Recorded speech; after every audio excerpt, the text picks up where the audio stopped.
हरियाणा विधानसभा का सत्र 22 अगस्त से होगा आरंभ। कैबिनेट की आज हुई बैठक में लिए गए कई अहम फैसले। लाडो लक्ष्मी योजना के लिए जल्द जारी होगा पोर्टल। देश के अगले उपराष्ट्रपति के चुनाव के लिए 9 सितंबर को होगा मतदान। निर्वाचन आयोग ने जारी किया चुनाव कार्यक्रम। 7 अगस्त को जारी होगी आधिकारिक अधिसूचना।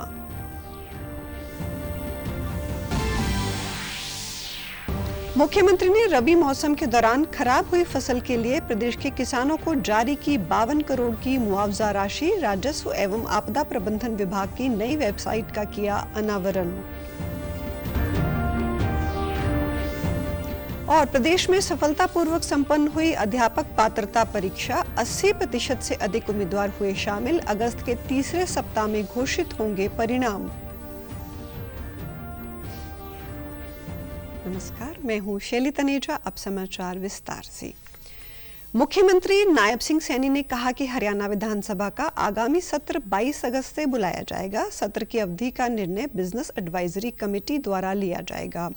मुख्यमंत्री की अध्यक्षता में आज चंडीगढ़ में कैबिनेट की बैठक आयोजित की गई, जिसमें कई अहम फैसले लिए गए। बैठक में कुल 21 एजेंडे रखे गए, जिनमें से 17 को स्वीकार किया गया। इसके बाद मुख्यमंत्री ने पत्रकार वार्ता कर मंत्रिमंडल के फैसलों की जानकारी दी। मुख्यमंत्री ने बताया कि लाडो लक्ष्मी योजना को लागू करने के लिए कार्य योजना तैयार की जा रही है और इसके लिए जल्द ही पोर्टल भी जारी किया जाएगा। इसके अलावा हरियाणा कौशल रोजगार निगम के 1,20,000 अस्थायी कर्मचारियों की सेवा सुरक्षा देने के लिए SOP की तैयारी को कैबिनेट ने मंजूरी दे दी है। एजेंडे लिए गए थे, जिनमें से 17 एजेंडों को स्वीकृति दी गई है। और आज बैठक में ये भी चर्चा हुई है, क्योंकि विधानसभा का सत्र वो होना है और निर्णय किया है कि 22 अगस्त से विधानसभा प्रारंभ होगी। बाकी BSC की बैठक में वो बैठ करके निर्णय होगा कि कब तक वो चालू रहेगा। महामहिम राज्यपाल को क्योंकि पहले इसकी सूचना भेजनी होती है, ये निर्णय सरकार ने किया है कि 22 अगस्त से विधानसभा का सत्र वो चालू होगा। कैबिनेट के अंदर विषय आया, उसको भी पास कर दिया है, उसके रूल बना दिए, पास कर दिए, बिल्कुल पास कर दिए, उसके रूल बन गए, मोहर लग गई है कैबिनेट की उसके ऊपर। मुख्यमंत्री ने बताया कि गन्नौर में अंतर्राष्ट्रीय स्तर की मंडी बनाने के लिए नाबार्ड से 1,850 करोड़ के ऋण की सरकारी गारंटी को भी मंजूर किया गया है। इससे दिल्ली और पड़ोसी राज्यों के किसानों को फायदा होगा। उन्होंने बताया कि बिल्डरों को सीवरेज, पानी, गैस और बिजली की लाइन की सुविधा के लिए राजस्व रास्तों को इस्तेमाल करने को भी मंजूरी दी गई है। इसके अलावा 60 वर्ष से अधिक के पूर्व विधायकों को 10,000 रुपए का मासिक चिकित्सा भत्ता भी दिया जाएगा। प्रदेश में 61 से 70 तक के पेंशनरों को 5,000 रुपए का मासिक भत्ता भी मिलेगा। मंडी का गति से विकास हो रहा है। इसमें नाबार्ड से 1850 करोड़ रुपए के ऋण की स्वीकृति, जो राज्य सरकार की गारंटी के लिए मंजूरी दी गई है। इस मंडी से हरियाणा के साथ साथ पड़ोसी राज्यों के किसानों को भी व दिल्ली के व्यापारियों को भी बड़ा लाभ मिलने वाला है। राजस्व रास्तों के उपयोग के लिए एक नीति को मंजूरी दी गई है। इस नीति के तहत आवासीय कॉलोनी, औद्योगिक कॉलोनी या कोई अन्य प्रोजेक्ट में सीवरेज की पाइपलाइन, पानी की पाइपलाइन, बिजली की कोई नीचे अंडरग्राउंड लाइन, गैस की पाइपलाइन जैसी सुविधाओं को विकसित करने में सहायता मिलेगी, उसको ये मंजूरी दी गई है। मुख्यमंत्री ने कहा कि पिछले 11 वर्षों से केंद्र और प्रदेश सरकार गरीबों को ध्यान में रखकर योजनाएं बना रही है। उन्होंने कहा कि सरकार का लक्ष्य है कि गरीब को मजबूत एवं सशक्त बनाया जाए, जबकि कांग्रेस सरकारें सिर्फ बड़े आदमियों के लिए योजनाएं बनाती रही है। मुख्यमंत्री ने स्पष्ट किया कि कानून एवं व्यवस्था बनाए रखने के प्रति सरकार पूरी तरह से गंभीर है। उन्होंने कहा कि पुलिस अधिकारियों को निर्देश दिए गए हैं कि वे अपराधियों से निपटने के लिए मौके पर उचित निर्णय लें। भारत के अगले उपराष्ट्रपति के चुनाव के लिए मतदान 9 सितंबर को कराया जाएगा। चुनाव आयोग की ओर से आज उपराष्ट्रपति चुनाव का कार्यक्रम जारी किया गया। आयोग 7 अगस्त को चुनाव के लिए आधिकारिक अधिसूचना जारी करेगा। इसके बाद इच्छुक उम्मीदवार 21 अगस्त तक अपना नामांकन दाखिल कर सकेंगे। नामांकन पत्रों की जांच 22 अगस्त को की जाएगी। 25 अगस्त तक उम्मीदवार अपने नाम वापस ले सकते हैं। 9 सितंबर शाम को ही मतगणना की जाएगी। गौरतलब है कि यदि विपक्ष की ओर से कोई उम्मीदवार नहीं उतारा जाता तो सत्ताधारी गठबंधन के उम्मीदवार को निर्विरोध चुन लिया जाएगा। हालांकि उपराष्ट्रपति चुनाव में मतदान गुप्त होता है, जिससे क्रॉस वोटिंग की संभावना बनी रहती है। ऐसे में राजनीतिक समीकरणों पर भी सभी की नजर टिकी रहेगी। इसके साथ ही भारत निर्वाचन आयोग ने उपराष्ट्रपति चुनाव के लिए निर्वाचन मंडल की सूची तैयार कर ली है। बता दें कि जगदीप धनखड़ के इस्तीफे के बाद भारत निर्वाचन आयोग ने उपराष्ट्रपति पद के चुनाव की तैयारी शुरू की। हाल ही में आयोग ने उपराष्ट्रपति चुनाव के लिए रिटर्निंग अधिकारी और सहायक रिटर्निंग अधिकारी की नियुक्ति भी की थी। मुख्यमंत्री नायब सिंह सैनी ने राजस्व एवं आपदा प्रबंधन विभाग की नई आधिकारिक वेबसाइट का अनावरण किया। हरियाणा निवास में नई वेबसाइट का शुभारंभ करने के बाद मीडिया को संबोधित करते हुए उन्होंने कहा कि सरकार ने राजस्व रिकॉर्ड के डिजिटलाइजेशन के एक नए युग की शुरुआत की है, जो अब पूरी तरह से GIS आधारित है, जिससे भूमि की स्थिति की वास्तविक समय पर निगरानी संभव हो पाएगी। उन्होंने कहा कि इससे राजस्व विभाग की 26 नागरिक सेवाओं की उपलब्धता ऑनलाइन होगी। ये सरल पोर्टल पर मिल रही नागरिक सेवाओं के लिए मास्टर पोर्टल के रूप में कार्य करेगा। इस नई वेबसाइट के साथ ही राजस्व सेवाएं एक ही मंच पर उपलब्ध रहेंगी, जिससे नागरिकों को राजस्व कार्यालयों के बार बार चक्कर काटने की आवश्यकता नहीं होगी। मुख्यमंत्री ने कहा कि इस वेबसाइट में सिंगल साइन ऑन जैसी विशेषताएं हैं, जो एक ही login, credential, online stall booking, समर्पित हेल्प डेस्क और स्थानीय भाषाओं में उपलब्ध जानकारी के साथ नई एप्लीकेशन और वेबसाइटों तक आसान पहुंच देगी। इसके लिए एक प्रमुख विशेषता होगी कि नागरिक अपने घर बैठे ही पंजीकरण आवेदन प्रस्तुत कर सकेंगे। इन पोर्टलों के माध्यम से पारदर्शिता और सुशासन आया है। का लाभ ले सके, एक छत के नीचे सभी सुविधाएं वहां मिल जाती हैं। रेवेन्यू विभाग ने जो आज नई वेबसाइट लॉन्च की है, हरियाणा प्रदेश के अलग अलग जो योजनाएं चल रही हैं, उन योजनाओं का लाभ इसके माध्यम से उनको मिलेगा। ये डिजिटल हरियाणा में और एक सुशासन में एक महत्वपूर्ण कदम है, क्योंकि इसके अंदर जो लोगों को असुविधाएं होती थी, अब उनको निजात मिलेगी। मुख्यमंत्री नायब सिंह सैनी ने कल प्रदेश के 22,617 लाभार्थी किसानों के लिए 52 करोड़ 14 लाख रुपए की मुआवजा राशि जारी की। इस राशि से रबी सीजन के दौरान ओलावृष्टि और भारी बारिश के कारण क्षतिग्रस्त हुई फसलों के लिए मुआवजा दिया गया है।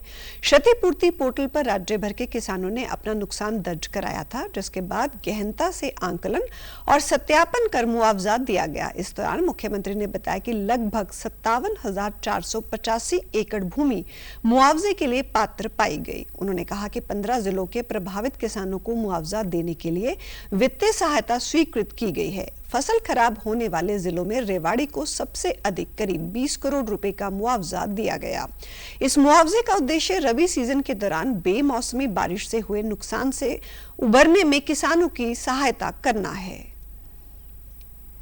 उस फसल के खराबे का आज 52,14,00,000 रुपया 22,617 जो हमारे बेनिफिशरीज किसान हैं, जो लाभार्थी किसान हैं जिनकी फसल का खराबा हुआ, उन लोगों के खाते में ये पैसा पहुंच गया है। जब हमने इसे ऑनलाइन किया, ऑनलाइन करने का मेरे किसानों को बड़ा लाभ मिला। अब ट्रांसपेरेंसी आई है। अब व्यक्ति का अगर फसल का खराबा होता है तो सीधा पैसा उसके खाते में पहुंचता है।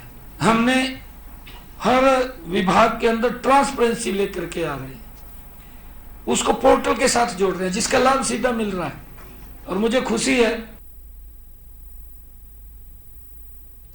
कैबिनेट मंत्री अनिल विज ने कहा कि वो 15 अगस्त के आसपास पूरे प्रदेश का दौरा करेंगे। इस दौरान वे पार्टी के नए पुराने कार्यकर्ताओं से मिलेंगे और उनसे चर्चा करेंगे।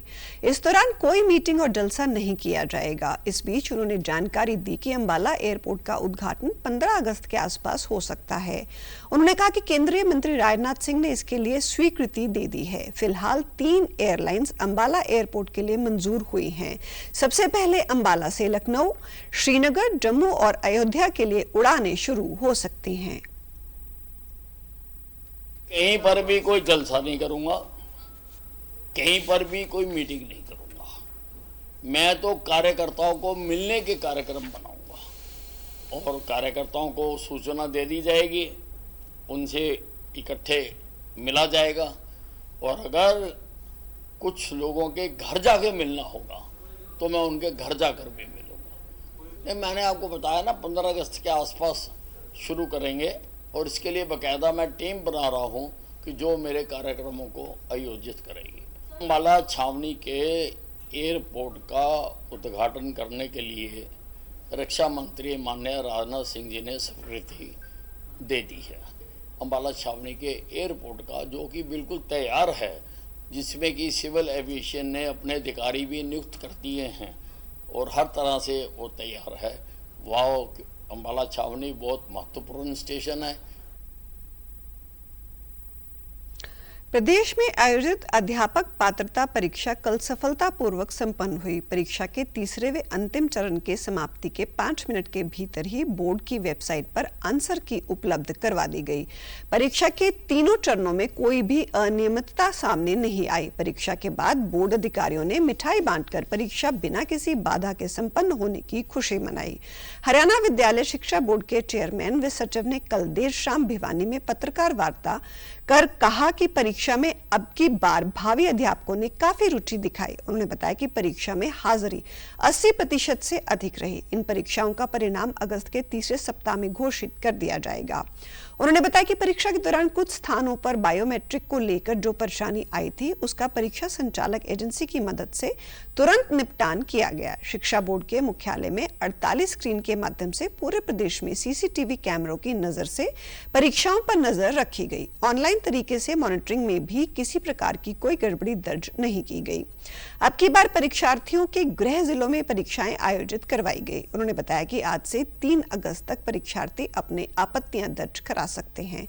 इसके लिए प्रति प्रश्न 1000 रुपए की फीस रखी है। यदि कोई आपत्ति सही पाई जाती है तो न केवल परीक्षार्थियों को उस प्रश्न का 1 अंक मिलेगा, बल्कि 1000 रुपए की फीस भी वापस की जाएगी। पूरी तरह से सहयोग करें।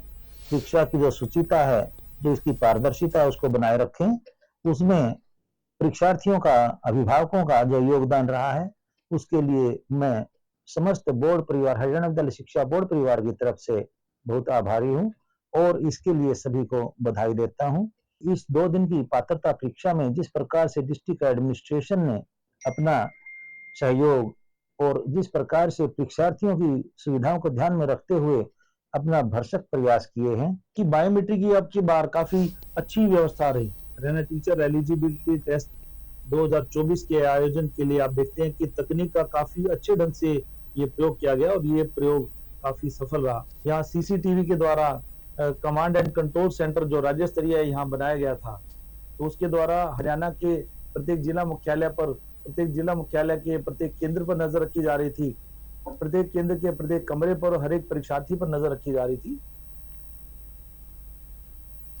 फरीदाबाद में सुरक्षा चक्र के नाम से व्यापक मॉक ड्रिल का आयोजन किया गया। जिले के मुख्य 5 अलग-अलग क्षेत्रों में इस अभ्यास को अंजाम दिया गया, जिसमें वल्लभगढ़ का राजा Nahar Singh palace, civil hospital, लघु सचिवालय, सरकारी स्कूल और अदानी गैस प्लांट शामिल रहे। इस मॉक ड्रिल का आयोजन फरीदाबाद जिला प्रशासन में राजस्व एवं आपदा प्रबंधन विभाग और NDMA के साथ मिलकर किया गया। इसमें पुलिस और दमकल विभाग के साथ ही अन्य विभाग भी मुख्य रूप से शामिल रहे।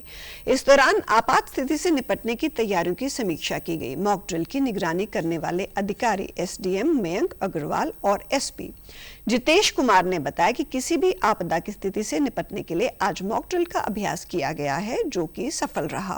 उन्होंने कहा कि मॉक ड्रिल में जहां तमाम अधिकारी शामिल रहे हैं, वहीं आम लोगों को भी इसमें शामिल किया गया था, ताकि आपदा के समय में लोग पैनिक ना हो और अपना बचाव खुद कर सकें। सक्सेसफुली कंप्लीट हो गई है। 2 बार हमने मॉक ड्रिल की है, यहाँ सबको दिखाया है। अपने जो SDRF की टीम थी जो आए थे यहाँ पे मॉक ड्रिल करने, और NCC के थे, हमारे सिविल वॉलंटियर्स थे, हमारे प्रशासन के लोग थे, तो सबने मिलके, और पुलिस में ACP साहब हैं और पुलिस के कर्मचारी हैं, सबने मिलके मॉक ड्रिल की है। आज हमने मॉक ड्रिल की है।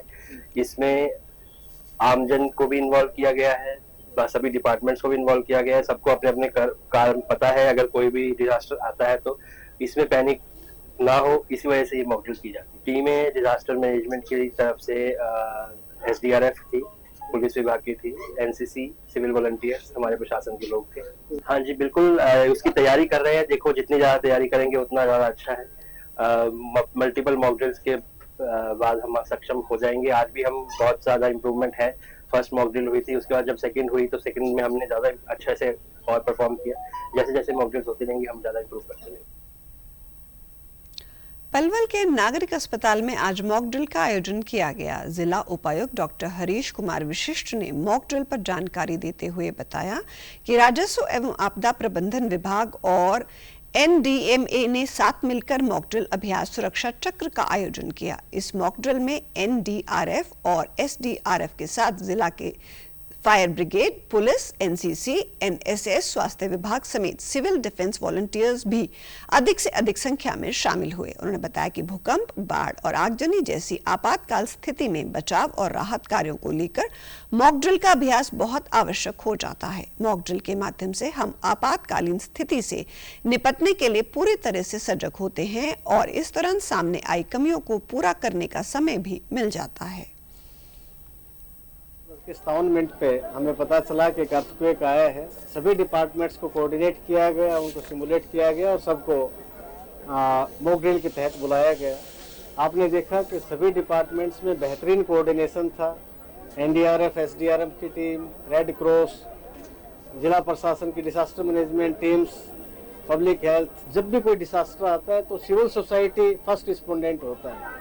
इसीलिए इसमें हमने NCC, NSS के बच्चे, स्कूल के बच्चों को, कॉलेज के बच्चों को भी इंक्लूड किया, ताकि वो जान पाएं कि किस प्रकार हम अपने आप को, परिवार को और समाज को किसी भी डिजास्टर के समय सुरक्षित रख सकते। जो यहाँ पर मॉक ड्रिल का जो भी एक्सरसाइज करवाया गया है, ये केंद्रीय सरकार द्वारा पहले ही डिसाइड किया गया था और ये दिल्ली NCR के जो कुछ एरिया में करवाया गया है, जैसे कि पलवल है, नू है और गुरुग्राम का एरिया इसमें है, और भी 2-3 जगह है इसमें ये करवाया गया है। और हमें यहाँ का पलवल का अभी सिनेरियो दिया गया था कि एक हॉस्पिटल है जो सिविल हॉस्पिटल है, उसमें अर्थक्वेक आया है मॉर्निंग के टाइम पे और बिल्डिंग कोलैप्स हो चुकी है और कुछ विक्टिम्स उसके अंदर फंसे हुए हैं। हिसार में कल वोकल फॉर लोकल पर व्यापारी सम्मेलन का आयोजन किया गया। सम्मेलन में राष्ट्रीय व्यापारी कल्याण बोर्ड के अध्यक्ष सुनील सिंघी ने बतौर मुख्य अतिथि शिरकत की।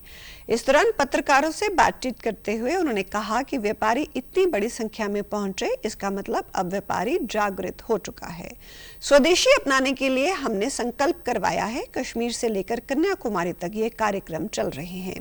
हमारी अपील है कि सभी इस शपथ को घर तक ले जाएं। सुबह से शाम तक के उपयोग प्रयोग में आने वाली विदेशी वस्तु की जगह स्वदेशी अपनाएं, तभी हमारा देश समृद्धशाली बनेगा। वोकल फॉर लोकल के माध्यम से हम स्वदेशी अपनाएंगे, अपने व्यापार को बढ़ाएंगे। उन्होंने कहा कि प्रधानमंत्री नरेंद्र मोदी ने नेशनल ट्रेडर्स वेलफेयर बोर्ड का गठन आजादी के बाद पहली बार किया है। उन्होंने कहा कि सरकार ने रेहड़ी पटरी वाले छोटे व्यापारी के लिए भी 30,000 तक का क्रेडिट कार्ड दिया है। व्यापारी इतनी बड़ी संख्या में आया है, इसका मतलब अब व्यापारी जागृत हो चुका है और स्वदेशी अपनाने के लिए आज जो संकल्प हमने करवाया है, मोदी 3 में हम तीसरी अर्थव्यवस्था की ओर अग्रसर हो रहे हैं। तो विकसित भारत की संकल्पना में देश का हर व्यापारी अब सहयोग के रूप में, समर्थन के रूप में, समर्पण के रूप में अब जागृत हो चुका है। देश के माननीय प्रधानमंत्री जी ने जो नेशनल ट्रेडर्स वेलफेयर बोर्ड का गठन आजादी के बाद पहली बार किया है, उस क्रम में हम किसी भी कार्य में आगे बढ़ाने के साथ साथ के व्यापारियों के कल्याण के लिए और उनके व्यापार को आगे बढ़ाने के लिए कंप्लायंस में ओवरबर्डन है या फंड से रिलेटेड कोई बात है तो उसकी विगतवार बात की कि 40,000 कंप्लायंस इस बार के बजट के माध्यम से भारत सरकार ने रद्द किए हैं।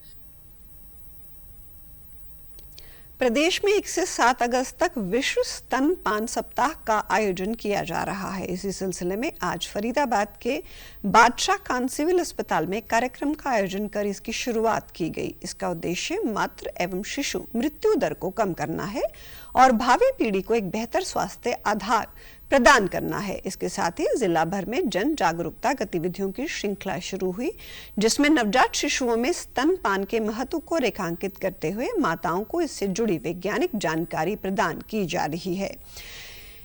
इस संबंध में जानकारी देते हुए सिविल अस्पताल की पीएमओ डॉक्टर सत्येंद्र विशिष्ट ने बताया कि शिशु के जन्म के तुरंत बाद स्तनपान कराना अत्यंत आवश्यक है। उन्होंने कहा कि जन्म के पहले घंटे में नवजात को मां का पहला गाढ़ा पीला दूध अवश्य पिलाना चाहिए, क्योंकि ये दूध शिशु की रोग प्रतिरोधक क्षमता को मजबूत बनाता है और उसे कई गंभीर बीमारियों से बचाता है। विशेषज्ञों की राय अनुसार नवजात को जन्म से लेकर 6 माह की आयु तक केवल मां का दूध ही दिया जाना चाहिए। इस अवधि में पानी तक नहीं देना चाहिए। होता है तो वो नहीं पिलाना, जो पहला पीले रंग का गाढ़ा दूध आता है वो नहीं पिलाना, वो नुकसान करता है।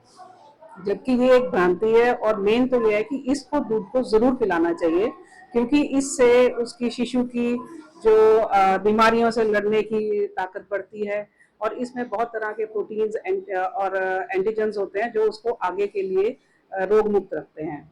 शिशु को अगर माँ का दूध पिलाया जाता है तो डायरिया नहीं होता, उसको जो उल्टी दस्त होते हैं उससे उसकी प्रोटेक्शन होती है किसी भी। और 6 महीने तक तो बिल्कुल भी एडवाइस किया जाता है कि पानी भी नहीं पिलाना, सिर्फ माँ के दूध पे ही रखना है बच्चे को और ऊपर से कुछ भी नहीं देना है। तो ये सब चीज़ों के लिए हमने यहाँ पर कई तरह के प्रोग्राम किए हैं।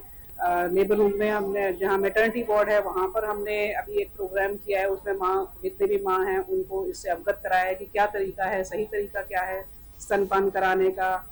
और यहाँ पर भी हमने ये एक वीडियो चलाई है। ये वीडियो में उनको ये बताया जा रहा है कि उन्होंने कैसे इसको सही तरीके से बच्चे को दूध पिलाना है ताकि बच्चे को कोई प्रॉब्लम ना आए। इस मौके पर शिशु रोग विशेषज्ञ डॉक्टर विकास गोयल और डॉक्टर विजय रानी ने विस्तार से बताया कि आशा कार्यकर्ताओं के माध्यम से घर घर जाकर स्तनपान करवा रही माताओं को जागरूक किया जाएगा। उन्हें ये सिखाया जाएगा कि वे किस प्रकार संतुलित आहार एवं नियमित देखभाल द्वारा स्तनपान में आने वाली समस्याओं को दूर कर सकती हैं तथा अपने एवं शिशु के स्वास्थ्य को बेहतर बना सकती हैं। बच्चों को पैदा होते ही जितना जल्दी से जल्दी हो सके ब्रेस्ट फीडिंग मिले।